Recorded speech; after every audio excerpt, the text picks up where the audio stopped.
Assalamualaikum warahmatullahi wabarakatuh. Perkenalkan saya Bobi Sadli dengan NIM C1C020081. Di sini saya akan mempresentasikan mengenai teknik analisis data. Yang pertama pokok bahasan kita pada hari ini. Yang pertama definisi analisis data, yang kedua jenis-jenis analisis data, yang ketiga teknik analisis data, dan yang keempat langkah-langkah analisis data. Yang pertama definisi analisis data. Menurut Lexi Y. Muluk menjelaskan bahwa analisis data adalah proses mengatur urutan data, mengorganisasikannya ke dalam suatu pola, kategori, dan satuan uraian dasar. Analisis data sebagai proses yang merinci usaha secara formal untuk menemukan tema dan merumuskan hipotesis atau ide, seperti yang disarankan, dan sebagai usaha untuk memberi bantuan dan tema pada hipotesis.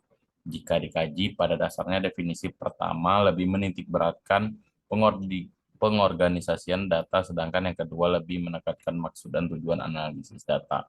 Dengan demikian, definisi tersebut dapat disintesiskan bahwa analisis data merupakan proses mengorganisasikan dan mengurutkan data ke dalam pola, kategori, dan satuan uraian dasar sehingga dapat ditemukan tema dan dapat dirumuskan hipotesis kerja seperti yang didasarkan oleh data. Yang kedua, jenis-jenis analisis data. Yang pertama itu data bermuatan kualitatif. Data bermuatan kualitatif disebut juga dengan data lunak. Dan yang kedua, data bermuatan kuantitatif. Keberadaan data bermuatan kuantitatif adalah angka-angka atau kuantitas, baik diperoleh dari jumlah, suatu penggabungan, ataupun pengukuran. Yang ketiga, teknik analisis data. Teknik analisis data merupakan cara menganalisis data penelitian, termasuk alat-alat statistik yang relevan untuk digunakan dalam penelitian.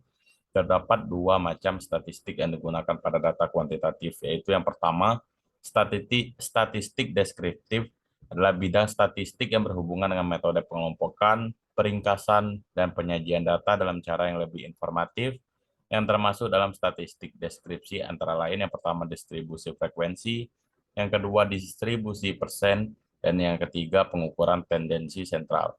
Yang kedua, statistik inferensial adalah teknik statistik yang berhubungan dengan data, dengan analisis data untuk penarikan kesimpulan atas data, terdiri dari parametrik dan non-parametrik.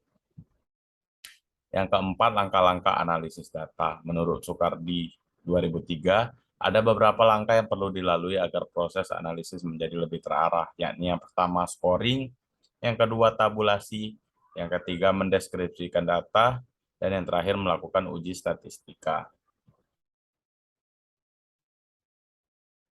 Itulah yang dapat saya sampaikan. Saya akhiri, wabillahi taufiq wal hidayah.